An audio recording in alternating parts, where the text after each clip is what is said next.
Let's be real. Feeling targeted at work is an awful, isolating experience. But what if you had a clear playbook? Well, that's exactly what we're going to build together today. This is not just about coping. It's a step-by-step strategic guide to taking back your power. You know that feeling, that knot in your stomach on a Sunday night? The stress that just follows you home, and that constant, exhausting second-guessing of everything you do? If that sounds familiar, I want you to know this. You are not alone, and you absolutely do not have to just tough it out. There is a way forward. All right, so first things first. Before you can build any kind of strategy, you have to know what you're dealing with. Is this just a difficult colleague having a bad month?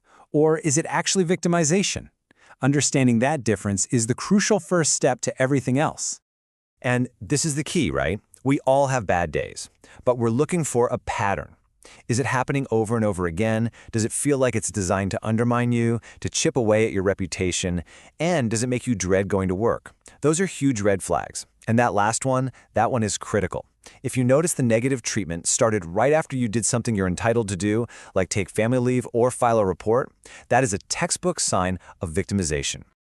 Okay, so now that we're a bit clearer on what this looks like, it's time to get strategic. We're going to shift from just reacting to what's happening to proactively building a case.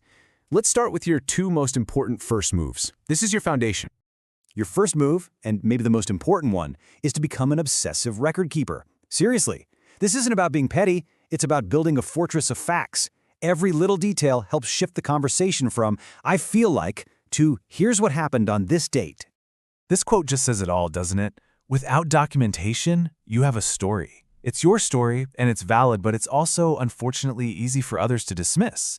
But the second you write it down with dates and details, it stops being a story and it starts becoming evidence. And evidence is something people have to take seriously. This is how you change the entire game. So what does this look like? I like to call it your evidence kit, or maybe even your CSI starter pack. You're a detective now, and this is your case file. Dates and times are your timeline. What happened is the narrative. Who was involved, any witnesses, that's your corroboration. And emails and screenshots? Oh, those are your smoking guns. Save everything. Now this might be the absolute hardest part of this whole thing because every part of you is going to want to react emotionally. But staying professional is a power move. It's not weakness, it's control. It makes sure that when the time comes to present your evidence, you are seen as the calm, credible, reasonable person in the room. And trust me, this matters so much. In any kind of formal process, everyone's behavior is under a microscope. By staying cool, calm, and collected, you keep the spotlight exactly where it needs to be, on their behavior, not yours. Don't give them anything they can use against you. Your goal is to be the undeniable voice of reason. So, you've built your foundation, you've got your evidence kit, and you're maintaining your professionalism. If the behavior still continues, it's time to open up the escalation playbook. And this isn't about charging in looking for a fight, it's about taking calm, measured, deliberate action. The good news is, there's a clear path. You don't have to go from 0 to 100. You can start small, with an informal conversation, but only if you feel safe doing that. If that doesn't work, or if it's not an option, then you move to a formal report, and then a formal investigation. Each step builds on the last, and you'll be using that evidence you've been collecting the whole time. It's a process. Now, that informal approach can be really powerful. Using a script like this one, it's not an attack, it's an I statement. You're just stating the impact the behavior has on you, and then you're asking to work together professionally. The reaction might be genuine surprise. Sometimes people are just clueless, or they might just be shocked they got called out. Either way, you've now officially put them on notice. And this right here, this is a game-changing mindset shift. When you go to HR or your manager, you are not complaining. You are reporting a pattern of behavior. One sounds emotional and maybe even petty. The other sounds factual, serious, and professional.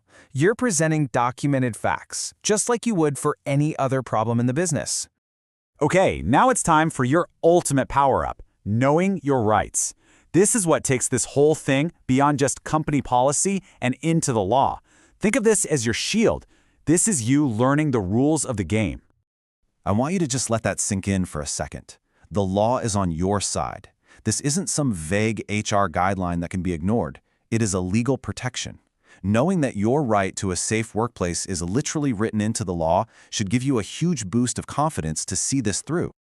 And that protection gets even stronger, even more solid in specific situations. If you're being targeted because you reported harassment, or because you blew the whistle on something shady, or even just for taking the sick leave you were legally entitled to, well, you are on incredibly solid legal ground. I absolutely love this quote because it just nails a really important modern truth. An employer's duty to keep you safe doesn't just stop at putting up a wet floor sign. They have a legal and a moral duty to protect your psychological and emotional well-being too. All right, we've gone through a lot of strategy and documents and rights, but let's just pause for a second, because through all of this, there is one thing that is more important than anything else, and that's you. This process is draining, and protecting your own mental health is not a luxury, it's non-negotiable. Please, I really need you to hear this. Victimization, by its very nature, is designed to make you question yourself, your skills, your sanity. If you find yourself thinking, maybe it's me, maybe I'm the problem, that self-doubt is almost always a symptom of the toxic situation, not a reflection of you. So as we wrap this up, let's bring it all the way back to one single action. Don't get overwhelmed by the whole journey. Just focus on your very next step. What is one small, manageable thing you can do today to start taking back control? Maybe it's just creating a new private folder on your computer called Workplace Journal. Maybe it's just writing down one date from last week. That one small action, that's where your power begins.